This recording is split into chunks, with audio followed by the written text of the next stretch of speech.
Abra sua Bíblia, por favor, em Mateus, no capítulo 5. Mateus, capítulo 5, nós vamos ler o verso 13, a partir do verso 13 até o verso 16.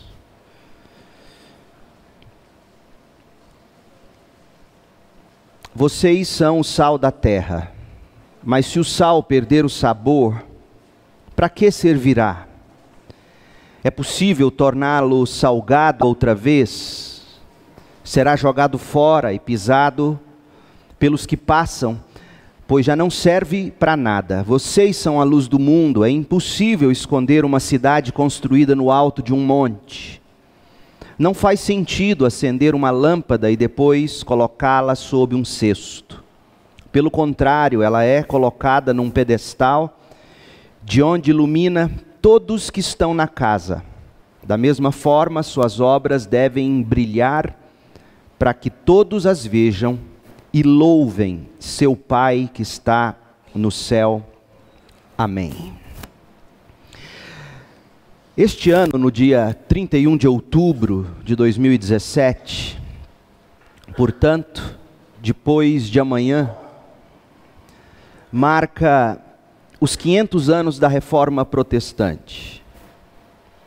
Mesmo tendo sido um movimento transformador, principalmente para o Ocidente, possibilitando que todos no mundo todo desfrutem dos inúmeros benefícios produzidos pelo trabalho dos reformadores, a Reforma Protestante é ignorada e até desprezada pelos filhos rebeldes, porque todos desfrutam das suas consequências, mas a vasta maioria prefere nem falar dela, tanto fora como dentro da igreja. Nós, no entanto, não podemos deixar esta data passar desapercebidamente. Ela é muito mais, eternamente mais importante que Halloween ou Dia das Bruxas, que curiosamente é celebrado no mesmo dia da Reforma Protestante todos os anos. Mas este é outro assunto. O nosso assunto hoje à noite é as implicações da Reforma Protestante para o trabalho. Hoje pela manhã nós abordamos 2 tópicos. E o que nós estamos fazendo, excepcionalmente hoje, não é algo que comumente fazemos. Hoje eu não vou pregar. Hoje eu vou dar uma aula com a desvantagem de não ter o tempo para perguntas e respostas, tá bom?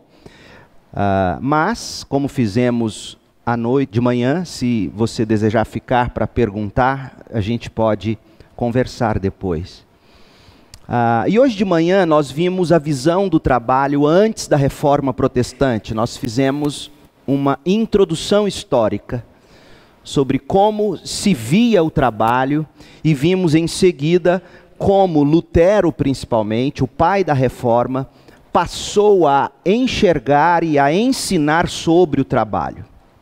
Hoje à noite, finalizando, a gente precisa considerar as implicações da Reforma para o trabalho. Porque, infelizmente, existe, e não é de hoje, uma dissociação, uma separação, uma dicotomia, uma esquizofrenia entre o que a gente crê e aquilo que a gente faz. Inclusive já ouvi pessoas cristãs dizerem: não, pastor, aqui no mundo dos negócios é de outro jeito, é de outra maneira. Igreja é uma coisa, negócios são outra coisa.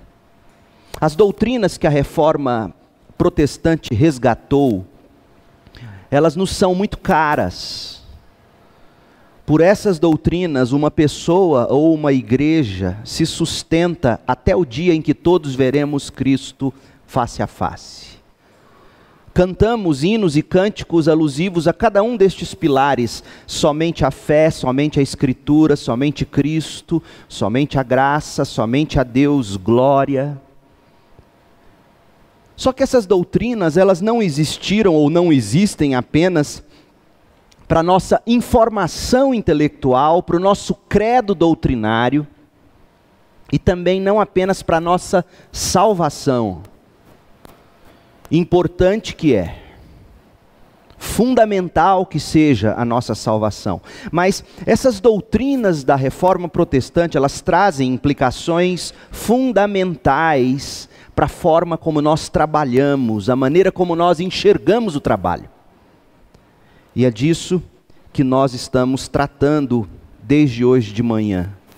Aquilo que eu creio, aquilo que eu canto, aquilo que eu comunico no domingo, nos meus encontros de discipulado ou de evangelização, isso tem que impactar e transformar a forma como eu trabalho de segunda a sexta. Então, hoje, o nosso desejo é enxergar quais são as implicações, de que forma o nosso trabalho foi impactado pela Reforma Protestante. Então, vamos enfatizar isso também, porque muito pouco se fala desse assunto. Alguém da Rádio Vinha, quando soube que eu trataria desse tema, me mandou uma mensagem dizendo que precisa urgente que eu faça um programa com eles, porque isso não é falado. E é lamentável, porque esta implicação do trabalho para nós é fundamental. Então, servindo Cristo com o trabalho. Por que o tema é importante? Gente, pensa comigo. Se alguém trabalha 40 horas por semana, quantos trabalham 40 horas por semana? Levante a mão. Que isso?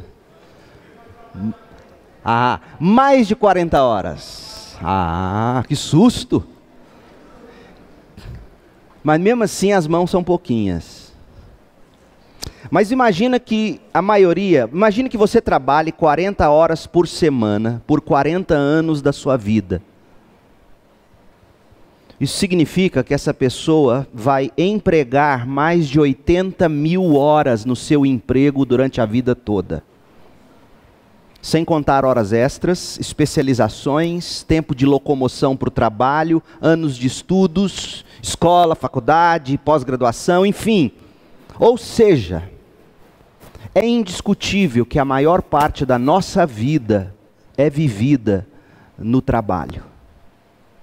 Seja desde a infância estudando, preparando-se para obter uma formação acadêmica, seja depois de grandinho já trabalhando. A maior parte da nossa vida é vivida no trabalho.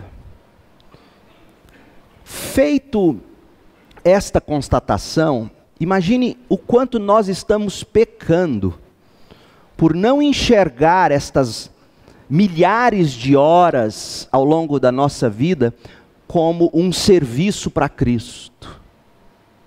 Veja como nós estamos pecando quando a gente imagina que a única coisa que o nosso trabalho pode produzir são oportunidades para numa hora ou outra eu falar de Jesus para alguém lá no trabalho, ou trazer meu dízimo e minha oferta e entregar na igreja. É loucura isso, mas a vasta maioria dos crentes vive assim, infelizmente.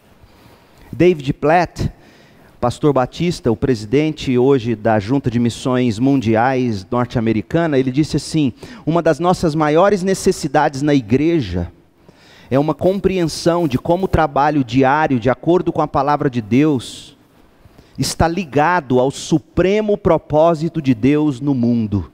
Fecha aspas. Como o nosso trabalho diário, de acordo com a palavra de Deus, está ligado ao supremo propósito de Deus no mundo. Gente, mostrar como servir e adorar a Deus através do trabalho, encarnar o Evangelho no todo da vida, foi o que Martinho Lutero e os reformadores depois dele fizeram. Nós vimos isso de manhã, uma introdução. A importância disso pode ser observada, gente, nas palavras de David Platt. Olha o que ele diz. O Evangelho traz um significado importante para aquilo que é aparentemente mundano e oferece um propósito supremo para cada empregado e empregador do planeta. O Evangelho traz ou oferece um propósito supremo para o seu emprego, Seja você empregado, seja você empregador. Isso em si, gente, se nós entendêssemos isso de forma absoluta, se nós encarnássemos isso em si já resolveria dois dos principais problemas enfrentados por todo mundo no mercado de trabalho, qual seja, insatisfação com o trabalho ou indolência no trabalho, fazer de qualquer jeito, mal necessário. E o outro extremo é a idolatria do trabalho, é fazer do trabalho a minha fonte suprema de satisfação, de formação da minha identidade. Quando eu trago o Evangelho, ou quando eu levo o Evangelho para o meu trabalho, eu resolvo esses problemas. Então a gente precisa do Evangelho de Cristo para a salvação, mas também para aprendermos como servir a Cristo com o nosso trabalho.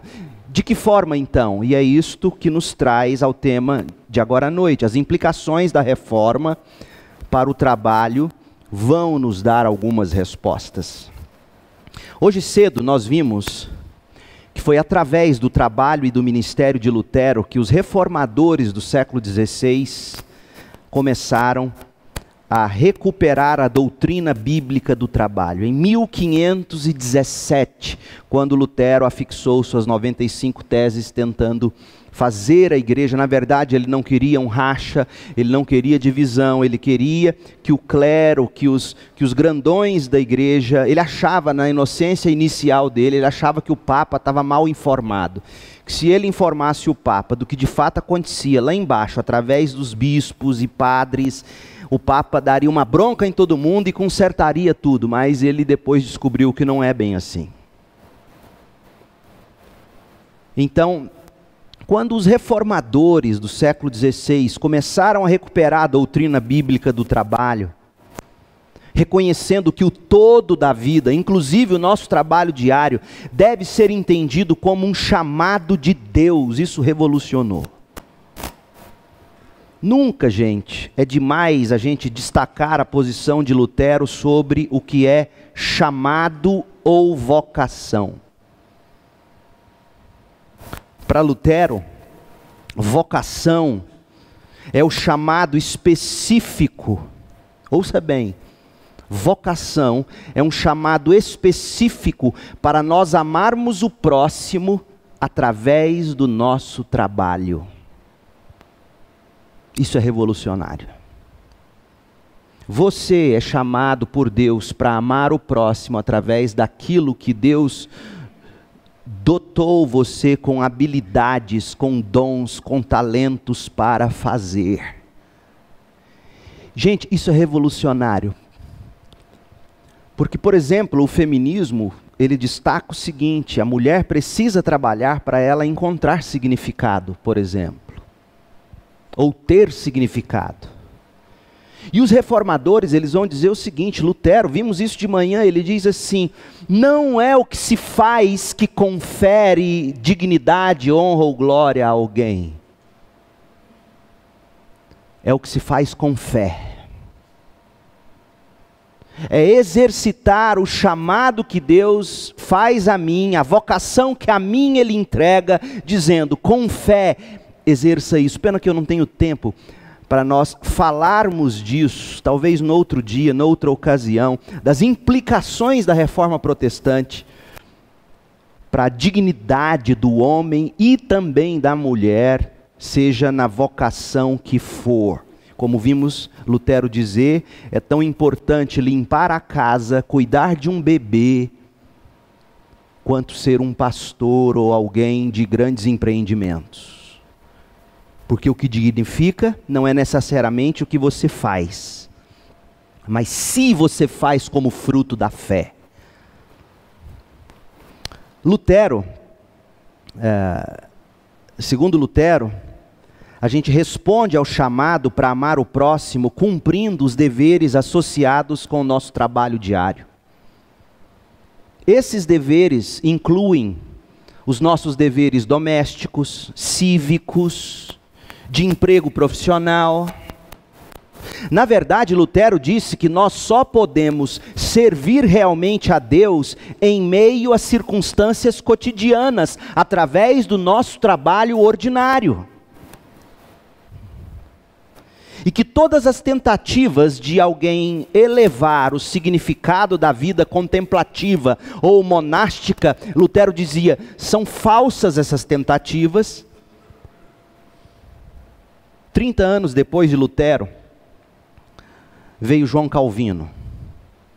João Calvino desenvolveu uma visão ainda mais dinâmica do chamado, que encorajou em grandes medidas os empreendimentos urbanos nas cidades e as possibilidades de mudanças de vocações. Alistair McGrath, um grande pensador, professor da Universidade de Oxford, cristão, ele escreve sobre Calvino o seguinte: a teologia para Calvino ofereceu uma estrutura para se engajar com a vida pública. Por isso que a teologia, no início das universidades, na história das universidades, por isso que a teologia sempre foi vista como a rainha das ciências. Porque tudo que se faz é um desdobramento da compreensão do que Deus quer para o ser humano. E na medida em que o ser humano foi abandonando essa visão coram Dei diante de Deus, na medida em que o ser humano foi abandonando isso, a teologia foi esfarelando-se. Calvino ensinou que o crente tem uma vocação para servir a Deus no mundo, em todas as esferas da existência humana. Calvino deu também uma nova dignidade, um novo significado ao trabalho comum. Vou citar apenas uma citação dele, para você perceber o quanto Calvino estava alinhado com o pensamento de Lutero. E depois de Calvino, todos os teólogos reformados. E aqui eu preciso dizer algo sobre os anabatistas, que há quem acredite que os batistas são um ramo dos anabatistas. Isso não é verdade. Porque se eu lesse para vocês aqui algumas das confissões ou declarações de fé dos anabatistas, você diria, meu Deus, eu não vim desse povo. E é verdade, nós não viemos deles. Algumas coisas que eles criam fazem coro com o que a gente crê, até porque eles liam a mesma Bíblia que a gente lê. Mas para se ter uma ideia, os anabatistas condenavam o envolvimento do crente em qualquer atividade cultural, social, comercial, econômica. Loucura isso. Mas isso é outra palestra. Calvino diz assim: se seguirmos fielmente nosso chamado divino, receberemos o consolo de saber que não há trabalho insignificante ou nojento que não seja verdadeiramente respeitado e importante ante os olhos de Deus.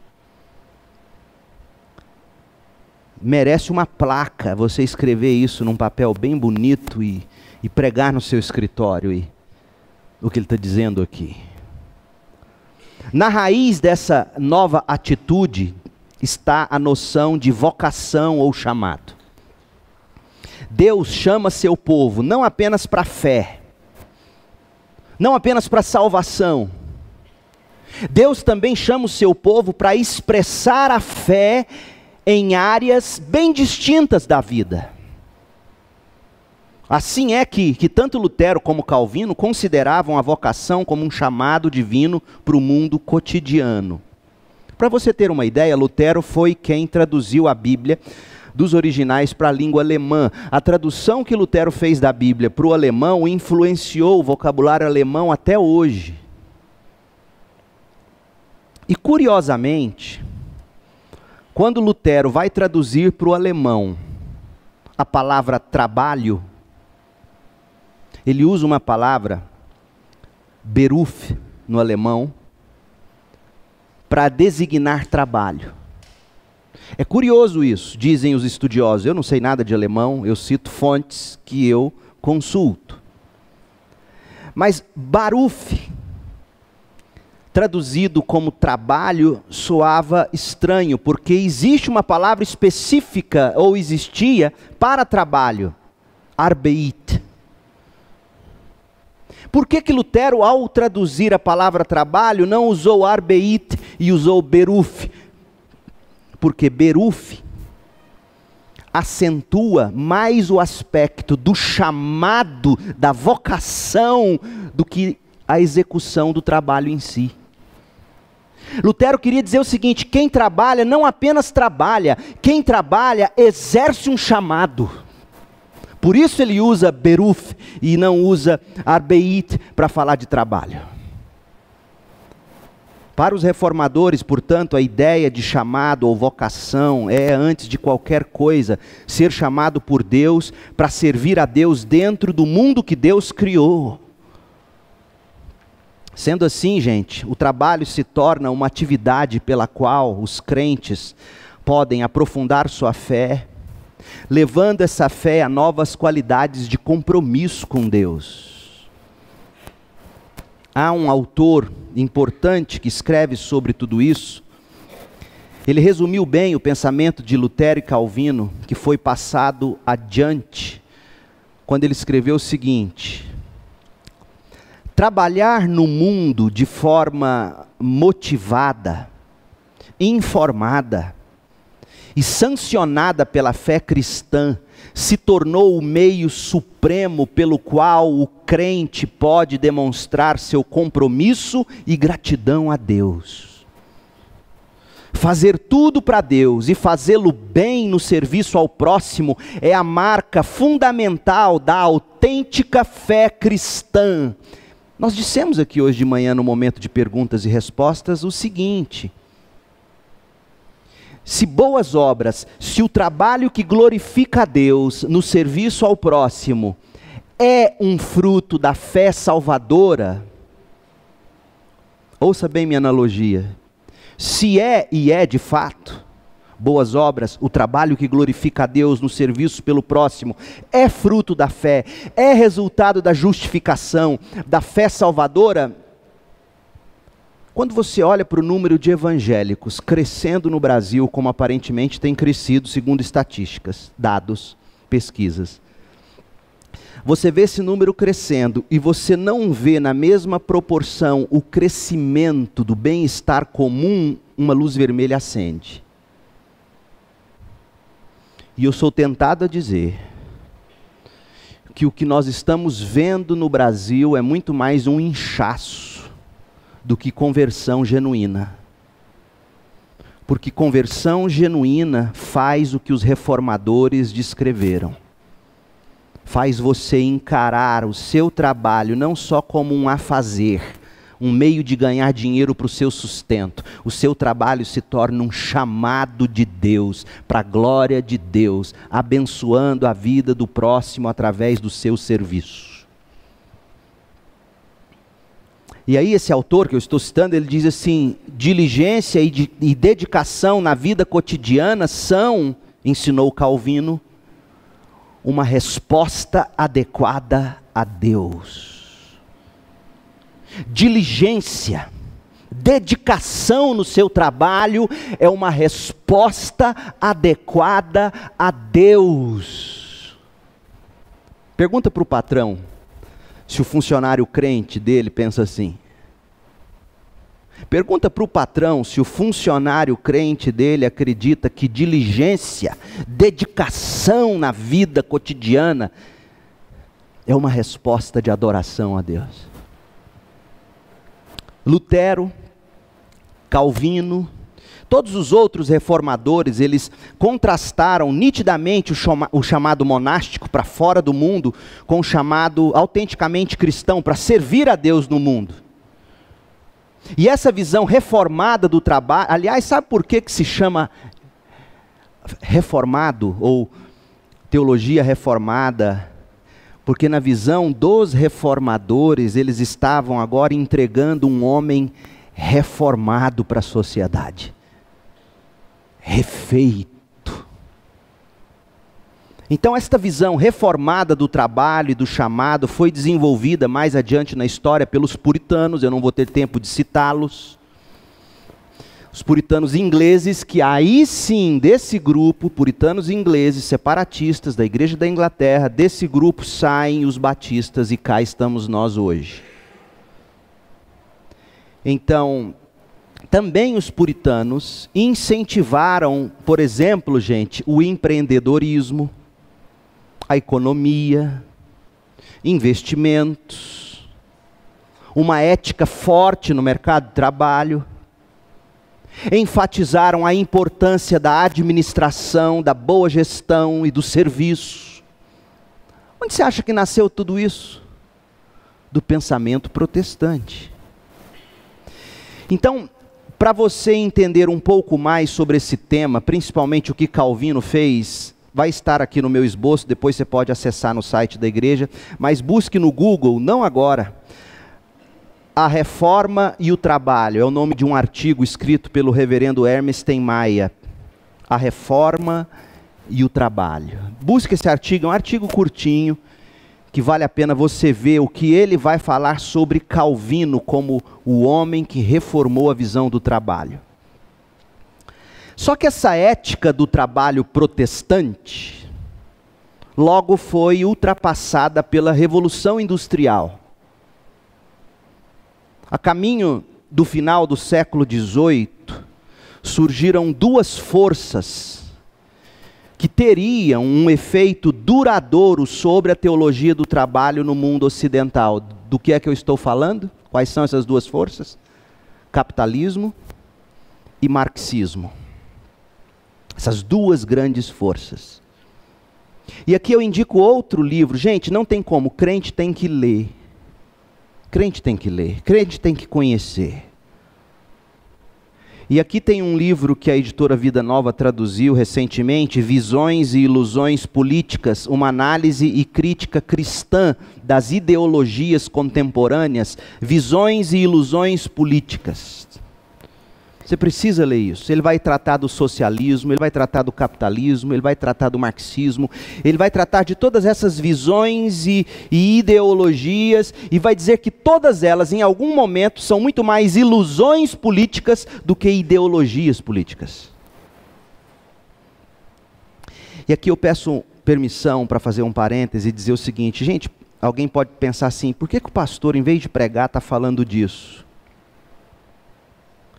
Pergunta para o seu neto, num almoço de domingo, o que os professores das universidades ensinam para eles. E se eles não tiverem acesso a um tipo de informação que os coloca para pensar de uma forma cristã, você vai perder seus filhos, netos e bisnetos para o mundo acadêmico, como tantas vezes crentes viu isso acontecer. Então, fecho parêntese, muitos historiadores, gente, argumentam que essa ética protestante do trabalho, que inaugurou o espírito do capitalismo e levou à Revolução Industrial. Outros dizem, não foi nada disso. Eles sugerem que essa mudança histórica resultou, em vez disso, da corrupção da ética do trabalho protestante. E aqui eu não vou entrar por essas discussões, independentemente de quem esteja com a razão, é durante o período do surgimento do capitalismo e do marxismo que o conceito de vocação vai sendo perdido. E aí vocação vai sendo deixado de lado. E na medida em que floresce o capitalismo, e na medida em que floresce o marxismo, a vocação vai dando espaço para outros tipos de nomenclaturas, tipo ocupação, carreira. É nesse momento histórico que a gente vai abandonando a reforma protestante, porque vocação é uma palavra por demais espiritual, e no mundo iluminista, onde nasce todos esses ismos e filosofias, no mundo iluminista não dá para se pensar em chamado. Chamado de quem? Vocare, quem está chamando quem para fazer o quê? Não tem vocação. Na verdade, é uma ocupação, é carreira. E esse é um problema. E toda referência ao chamado de Deus começa a desaparecer do mercado de trabalho. As pessoas não buscam mais exercer vocações, as pessoas buscam ocupações para ganharem dinheiro, para fazer aquilo que elas querem fazer. E foi isso que tanto capitalismo e também marxismo, de alguma maneira, socialismo fizeram. Então, tanto o capitalismo como o marxismo, eles vão ver a busca de uma vocação como um fim em si mesmo. E eles encorajam os trabalhadores a buscarem a realização pessoal através do trabalho de suas próprias mãos. Só que com uma diferença. E eu vou falar dela daqui a pouquinho. Então, gente, considerando que uma vez que a igreja medieval ameaçou divorciar a fé do trabalho, fé é fé, trabalho é trabalho, igreja é igreja, mercado é mercado. Agora, fé e trabalho estão estritamente fundidos. E o trabalho se tornou um ídolo, pelo qual as pessoas procuram construir sua própria identidade naquilo que elas fazem. Aí hoje as pessoas têm uma carreira. Elas se identificam com a carreira delas. Elas têm uma ocupação, ou seja, ela é uma... Então, nós estamos falando de dois extremos, porque alguém quando fala de carreira, ele fala, a história que ele está dando para o trabalho é a história de alguém que na carreira profissional ascendeu-se socialmente. Nada de errado com isso. Nada de errado, não estou dizendo que isso é errado. Eu estou dizendo que quando a profissão ou a vocação é só carreira para você ter uma ascensão socioeconômica, você distorceu a ideia bíblica do trabalho. Trabalho não é só carreira para uma ascensão socioeconômica. Mas trabalho também não é, ao outro extremo, não é só uma ocupação onde você faz alguma coisa porque você tem que ganhar dinheiro e tem que sustentar a sua família. Trabalho não é só isso também. Até porque eu não estou negando que você tem que trabalhar para comer. Foi Paulo quem disse, quem não trabalha que não coma. Eu tenho que trabalhar, eu tenho que receber e eu tenho que pôr comida em casa. Então nada contra carreira e ocupação em si. O problema é quando você só vê como carreira, só vê como ocupação e não vê a vocação ou chamado de Deus para fazer isso. Porque aqui, e eu não tenho tempo, nós poderíamos discutir, por exemplo, o que é sucesso profissional à luz da Bíblia, à luz do cristianismo. O que é alguém de sucesso no mundo profissional? O mundo vai te dizer o que é sucesso. Mas à luz das Escrituras, à luz da teologia reformada do trabalho, o que é sucesso? Sucesso é você exercitar com fé o chamado que Deus te deu. Se isso te fizer ascender na sua carreira profissional, bem. Se não fizer, amém. Percebe? Sucesso profissional é outra coisa.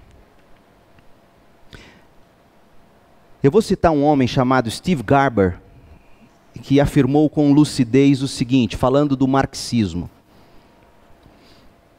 O que Marx prometeu aos trabalhadores alienados da Inglaterra do meio do século XIX foi que o trabalho de suas mãos era importante para a história. Essa é a recompensa do marxismo. Se no capitalismo a recompensa é você ascender na sua carreira, e isso é um problema, como eu acabei de dizer, eu não estou aqui defendendo o capitalismo per si. Não saiam daqui dizendo que eu estou usando a Bíblia para defender capitalismo. Não, eu acabei de criticar o capitalismo nesse sentido. Mas por outro lado, qual é a recompensa que o marxismo prometeu? O marxismo prometeu aos trabalhadores alienados da Inglaterra que o trabalho de suas mãos era importante para a história, ou seja, Encontre significado no que você faz, deixando a sua marca na história. E o autor continua: mesmo tendo Marx interpretado de uma maneira profundamente equivocada o coração humano, e passado por inúmeros sofrimentos por causa da sua tese, Marx respondeu a um profundo anseio humano, a saber, todos nós ansiamos que o nosso trabalho seja importante e tenha significados marcantes. É ou não é verdade? Onde está o perigo nisso?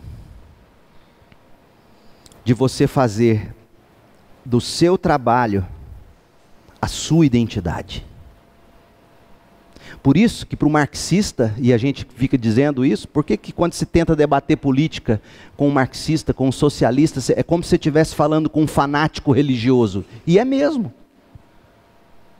Porque a identidade dele é construída através dessa marca que ele tem que deixar na história. E aí esse autor que eu estou lendo diz assim: a foice e o martelo, que é o símbolo do marxismo, ferramentas comuns que são, comuns, coisa do trabalho diário, representam a esperança de que o que se faz dia após dia afetará a história e que o mundo será diferente por causa do que nós fazemos. Não está muito errado isso aqui. O problema é a motivação com que se faz isso aqui. Todos nós queremos encontrar significado. Só que o Evangelho de Jesus Cristo diz: o significado não pode ser encontrado no que eu faço. Isso é idolatria. É a idolatria do trabalho, é a idolatria da ideologia. Significado tem que ser encontrado em quem eu sou em Jesus Cristo. Percebe, gente? Percebe por que às vezes é tão difícil debater com um socialista, com um marxista? Porque mesmo que ele negue Deus, ele age como um religioso fanático. É o pressuposto dele. E o capitalista, qual é o problema dele? De novo, para vocês não acharem que eu não sou nenhuma coisa nem outra, eu sou cristão. E eu não acredito de forma nenhuma que Jesus foi o primeiro socialista da história, e nem tampouco que ele tenha sido o primeiro capitalista da história quando multiplicou pães e peixes. Pelo amor de Deus, quem te ensina isso precisa ir para a cadeia. Meu pai, dá vontade de instituir de novo a Inquisição espanhola e queimar esse povo na fogueira. O cristianismo é muito mais radical, gente, do que marxismo, no sentido do amor, de você morrer para si e se dar para o outro. E a marca que você vai deixar na história não é a da foice ou do martelo, não é a do seu nome. A marca que você vai deixar na história é a de Cristo. Você não tem uma carreira. Se você é crente, você não tem que ver o que você faz como carreira ou como ocupação. Você tem uma vocação, você tem um chamado, e todo chamado é sagrado. Em pleno século 21, gente, e aqui eu caminho para o final. Em pleno século 21, 500 anos, portanto, após a Reforma Protestante, nós estamos sendo confrontados, não mais com uma distorção sobre o trabalho, mas com duas grandes distorções quanto ao propósito do nosso trabalho.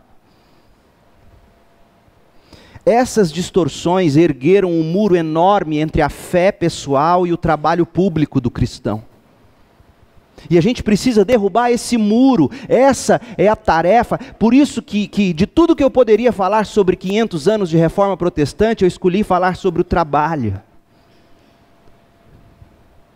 Porque, ao meu ver, o que a gente faz de segunda a sexta é a única forma, e eu concordo com Lutero, com Calvino e com todos os reformadores, o que eu e você fazemos de segunda a sexta é a única forma de nós cumprirmos efetivamente o mandamento de amar o próximo como nós amamos a nós mesmos. Eu e você amamos o próximo através do que nós fazemos. E eu vou te dizer uma coisa, eu sou um privilegiado, porque eu amo o que eu faço. E não é porque é ser pastor. É porque eu amo. Eu termino isso aqui, eu vou para casa, eu já estou com uma pilha de livro na cabeceira. E eu já falei, Cris, você não dorme com a luz acesa, põe máscara nos olhos, porque eu vou ficar lendo aqui até vir sono, e sono não vem. E eu leio, e eu escrevo, e eu preparo, e eu oro. Eu amo o que eu faço. Porque o que eu faço não é uma ocupação. O que eu faço não é uma carreira. Eu não fico numa igreja de olho na outra, como eu sei que muitos pastores fazem, infelizmente. Os irmãos sabem disso. Eu não vim aqui conhecer a segunda igreja, eu não vim aqui ser entrevistado por vocês para saber se era melhor eu deixar lá ou vir para cá. Eu lancei um desafio, eu falei, Cris, nós vamos fazer o seguinte, se eles entenderem que é de Deus que eu vá, eles vão fazer o convite sem eu ir. E aí nós vamos orar.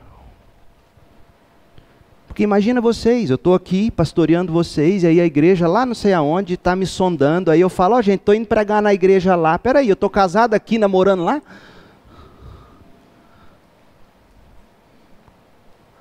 Ministério pastoral não é carreira, ministério pastoral não é ocupação.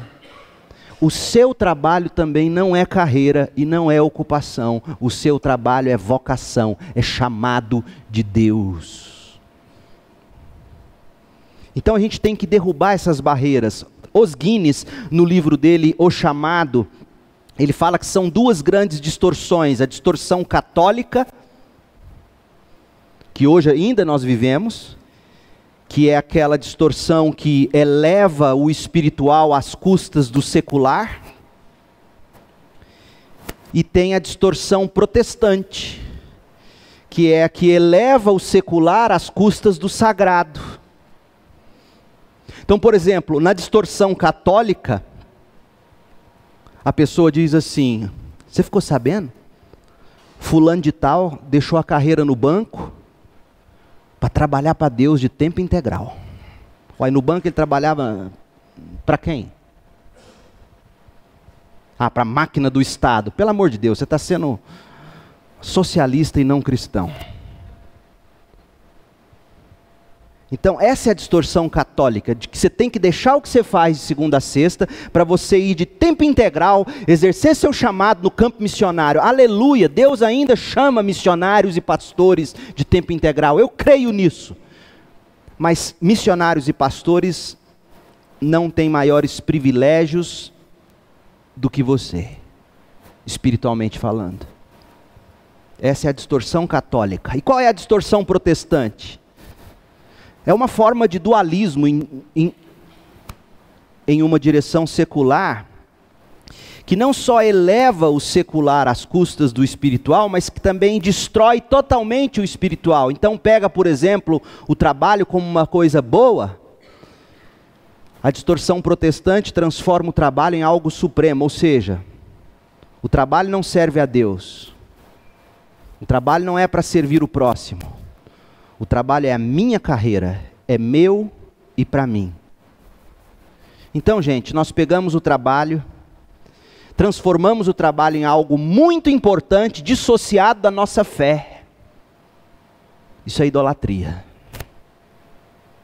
É querer o dinheiro que o trabalho me dá, é querer o status que o trabalho me dá, é querer as recompensas que o trabalho me dá. Como é que jovens geralmente escolhem profissão? Eles pensam no que vai dar mais dinheiro, no que vai dar mais status. Geralmente é isso. Se você não é assim, não briga comigo. Pastor, eu não sou assim, graças a Deus, aleluia, você é crente.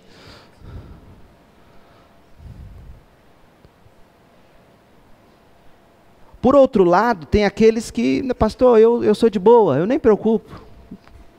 Esse é indolente, é o preguiçoso. É o que acorda cedo, vai lá bater o ponto. Me dá uma preguiça de gente assim, dá vontade da rasteira. Você vai eu ia dizer repartição pública, mas não.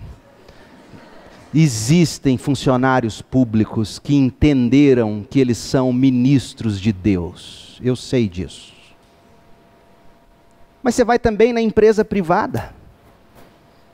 Se a câmera não está lá dizendo assim, sorria, você está sendo filmado, coitado do patrão. É indolente, é preguiçoso. Se o patrão vira para ele e fala, você tem que ficar um pouquinho a mais hoje depois do expediente. Berra, urra. É impressionante. Aí você vai dizer assim, pastor, você não está na minha pele. Eu falei, nem você na minha. Então muitos cristãos hoje desejam e precisam de uma abordagem cristã para o trabalho. É isso que a gente está buscando saber. E eu quero te dar 3 dicas de leitura. Primeiro, o livro O Chamado, da editora Cultura Cristã. 26 capítulos curtinhos, você lê um capítulo por dia. Esse livro vai trazer uma reflexão sobre o propósito da vida e o cumprimento do propósito da vida. Se chama O Chamado. É de um autor anglicano, eu acho que Os Guinness é anglicano, não tenho certeza. O segundo livro é Como Integrar Fé e Trabalho, Nossa Profissão a Serviço do Reino de Deus, do Timothy Keller, um presbiteriano. Muito bom, editora Vida Nova. E o terceiro livro, escrito por 2 batistas, um pastor batista e um homem de negócios batistas. Eu visitei a igreja deles lá em Washington ano passado. É o Greg Gilbert e o Sebastian Trigger, o Evangelho no Trabalho. A propósito, Laísa me deu uma ideia e eu amei, e nós vamos lançar isso hoje aqui e agora. Esse livro, se não me engano, no site ele está a R$36. A gente consegue ele com desconto, segundo minhas contas, se comprovar esse valor de frete e tudo, ele vai sair para nós por R$24, coisa assim, não sei. Mas veja bem, a nossa ideia é que a gente comece um tempo de leitura como igreja. Quantos de vocês leem 6 livros por ano? Levanta a mão. Ó. Quantos lê um livro por ano? Levanta a mão. Quantos não lê um livro sequer por ano? Só a Bíblia? Levanta a mão. E o resto? Veja só. Esse vai ser o nosso primeiro livro. Esse livro, eu quero que você leia esse livro. Se você ler 4 páginas desse livro por dia, sabe o que é 4 páginas? Olha só, ó. 1, 2, 3, e essa aqui só tem um quadrinho, ó. 3, essa aqui é branco. Se você ler 4 páginas por dia, você vai ler esse livro em menos de 2 meses. Quantos meses tem o ano? Em um ano, nesse ritmo, você vai conseguir ler 6 livros. De 240 páginas, em média. Então, se você deseja entrar nessa, procure a Laísa, dê seu nome, nós vamos encomendar esses livros. Nesse livro, você vai ver o seguinte, é o que a gente está estudando na escola bíblica, mas temas como eu devo escolher um emprego? Como manter o equilíbrio entre o trabalho, a igreja e a família? Como lidar com o chefe? E colegas de trabalho difíceis. Vocês têm colega de trabalho difícil? Tem chefe difícil? Ainda bem que seu chefe não é membro dessa igreja. Que o chefe daqui é tudo bonzinho. Você tem funcionário crente difícil?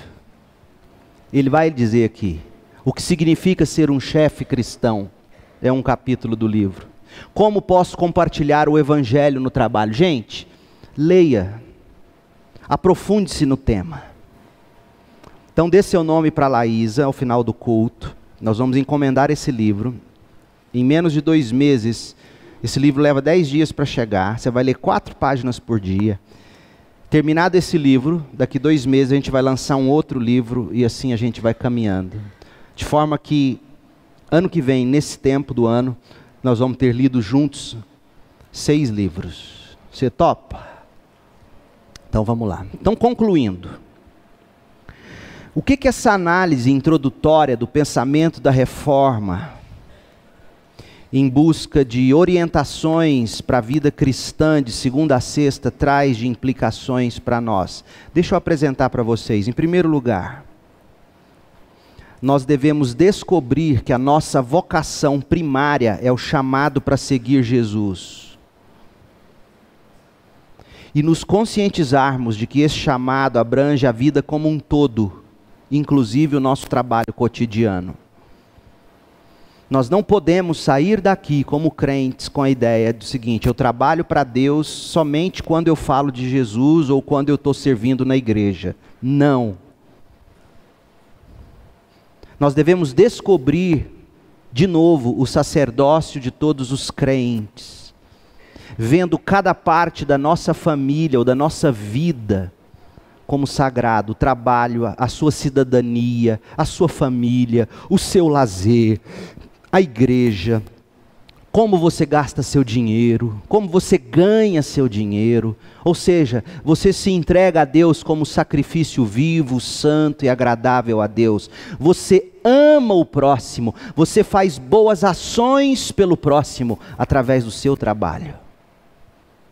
Nós não podemos conduzir nossos negócios no mundo com os mesmos valores e atitudes que todos os outros. Você tem que ser um profissional diferenciado, eticamente e amorosamente falando. A gente tem que fazer perguntas do tipo: se Deus é o mais importante, como é que eu devo conduzir meus negócios? Como que eu devo investir meu dinheiro, gastar meu dinheiro? Como que eu devo morar aqui no meu condomínio? Como que eu tenho que ser enquanto cidadão? Em segundo lugar, a gente tem que entender que a vocação ou chamado será diferente para diferentes pessoas em diferentes momentos da vida. Mas todos têm vocação e toda vocação é santa diante de Deus. Hoje eu estou pastor. Amanhã, quando eu me aposentar, eu não vou ser mais pastor. Eu vou ter o título de pastor. Pastor é quem tem rebanho sob seus cuidados. Hoje eu estou exercendo essa vocação pastoral porque eu tenho vocês como rebanho. Amanhã, quando eu me aposentar, sei lá, eu vou escrever livros, eu vou publicar mensagens, eu vou ser um professor. Vocações são assim. A mesma coisa você. Hoje você está exercendo o seu chamado na ocupação que Deus te deu. Amanhã Ele te dá outra. O importante é você discernir isso. Terceiro, a gente tem que entender a tensão que existe na Bíblia em relação ao trabalho. Ou seja, você não vai ter uma vida significativa sem trabalho.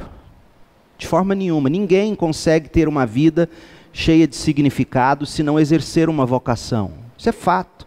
Seja essa vocação no lar, seja essa vocação no mercado de trabalho.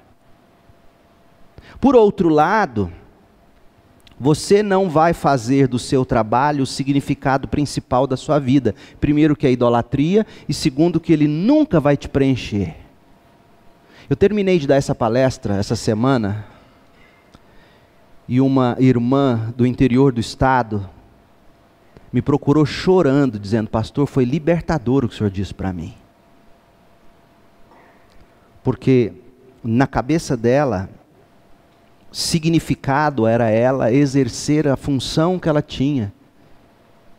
E agora, com uma criança pequenininha em casa, ela tinha medo de deixar o que ela estava fazendo no trabalho dela por um tempo para se dedicar mais para essa criança recém-nascida. Com medo de, se deixasse o trabalho, o medo dela era: eu vou deixar o trabalho, eu vou deixar de ser alguém que, como eu sou, o significado que esse trabalho tem me dado. Ela falou: pastor, eu estava idolatrando e não sabia. Eu não estou dizendo que toda mulher que tem criança pequena, recém-nascida e trabalha fora, está negligenciando maternidade. Por favor, não é isso que eu estou dizendo. Mas se no seu coração algo diz que você tem que ser mãe de tempo integral, dona do seu lar, de tempo integral, e se você tem condição financeira, e se a única coisa que pega é o seu medo de não ter significado, esqueça, porque a Bíblia diz que a sua vocação no lar é tão importante quanto a sua vocação presidindo a IBM. É isso que eu estou dizendo. Agora, eu acredito que mulher trabalha fora e cuida do lar ao mesmo tempo. Sim, eu conheço Provérbios 31. A mulher de Provérbios 31 era corretora, costureira, dona de... Lê lá. Se a Cris for antes de mim, eu só caso se for Provérbios 31. Então, a gente precisa entender essa tensão. Eu preciso exercer minha vocação, senão minha vida não vai ser tão significativa. Por outro lado, minha vocação nunca pode ser ou nunca conseguirá ser aquilo que me dá significado. Cristo me dá significado. O que eu faço para Cristo através do serviço ao outro me dá significado. E a última coisa que eu quero que você pense comigo é que a gente tem que perceber que através da doutrina cristã do trabalho, Deus restaura, Deus transforma a cultura e a sociedade. Sabe o que tem me dado consolo quando eu vejo toda essa baderna que nós estamos vendo acontecer na nossa política? É que o que a gente está vendo em Brasília, em termos da lei do nosso país, é tão somente um espelho de quem nós somos como nação. Nós não somos melhores do que A, B ou C lá do Congresso. Não se iluda. E aí, em vez de me esbravejar, espumar a boca e ficar xingando isso e aquilo, eu tenho que cair de joelhos e dizer: Deus, misericórdia do meu país, comece em mim uma reforma. Faça de mim um profissional.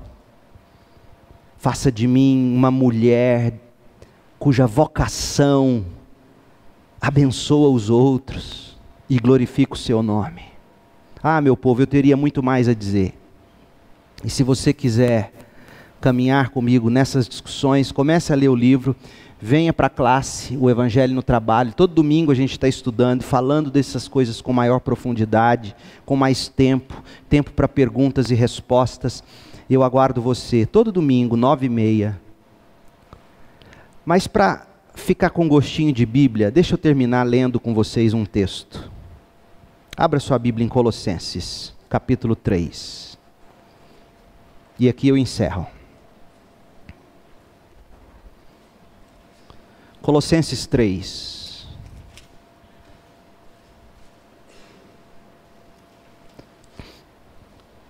Paulo está dando instruções para a nova vida em Cristo.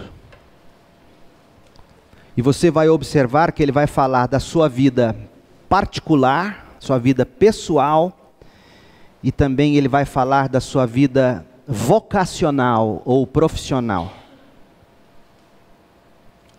Capítulo 3 diz assim: uma vez que vocês ressuscitaram para uma nova vida com Cristo, mantenham os olhos fixos nas realidades do alto, onde Cristo está sentado no lugar de honra à direita de Deus.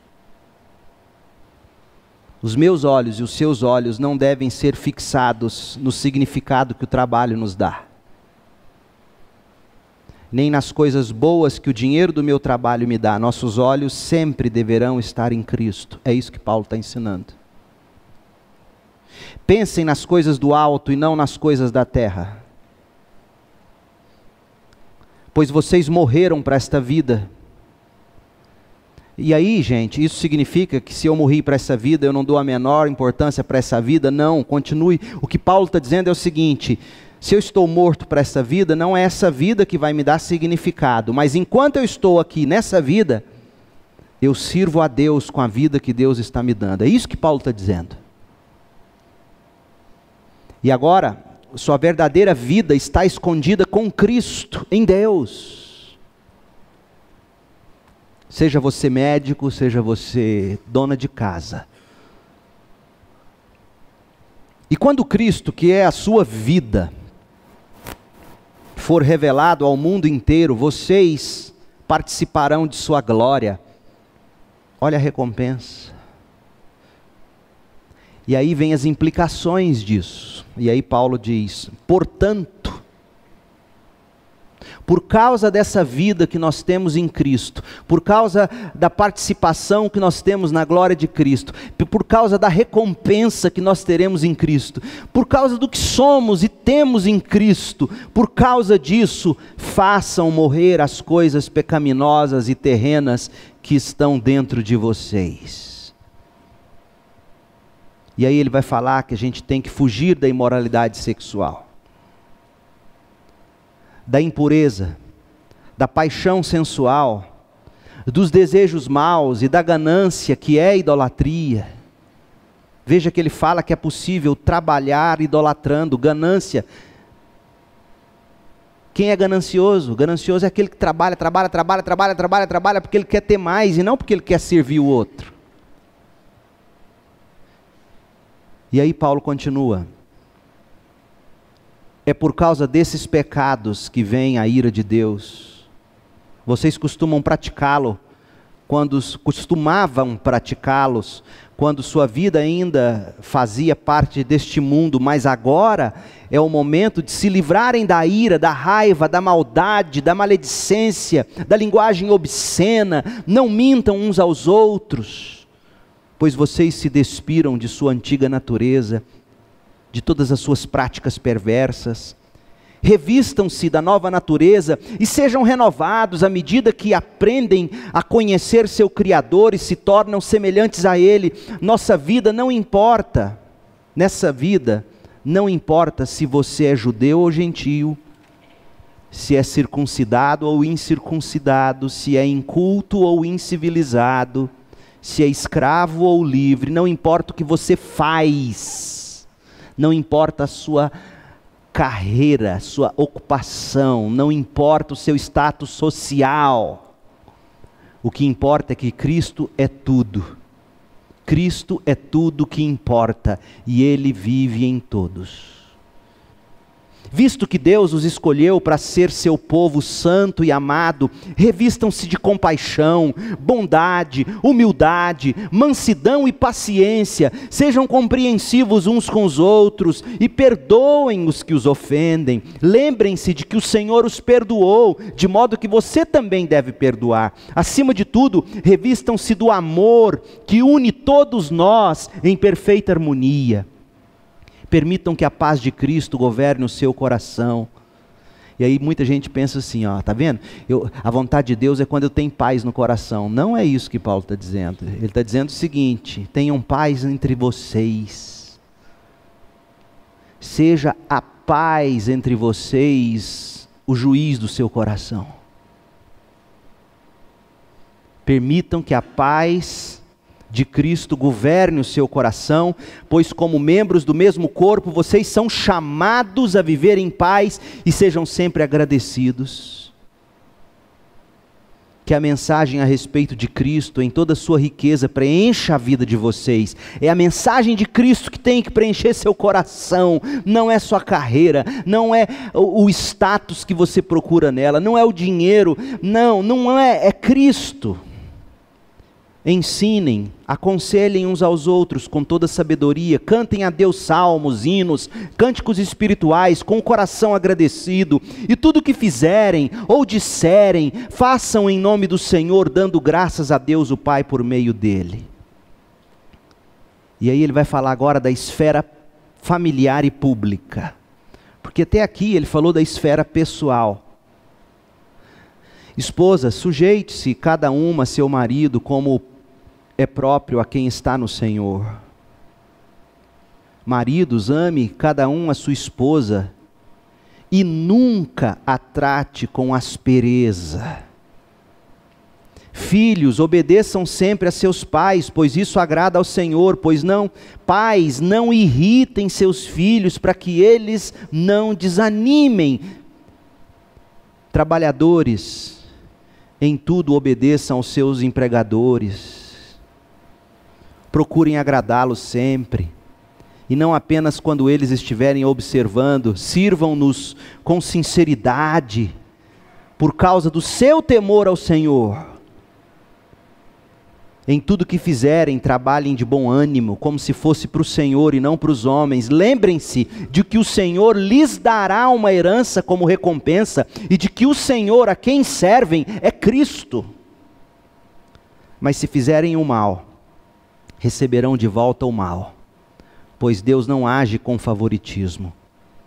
Senhores, sejam justos; patrões, empregadores, sejam justos, imparciais com seus empregados. Lembrem-se de que vocês também têm um Senhor no céu.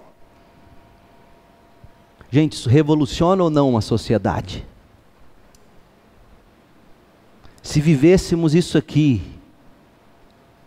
nós não precisaríamos de bandeira vermelha, nem verde e amarela. Se a nossa bandeira fosse o Evangelho, que acabamos de ler aqui, a sociedade seria outra, a sua vida seria outra, a sua família seria outra. Feche os seus olhos e ore comigo.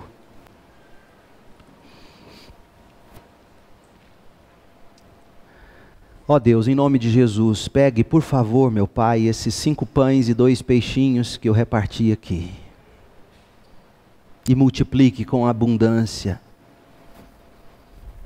nos corações de cada um dos meus irmãos e irmãs. Meditando nessas coisas, dá-nos o Senhor esclarecimento e entendimento de tudo. Em nome de Jesus. Amém.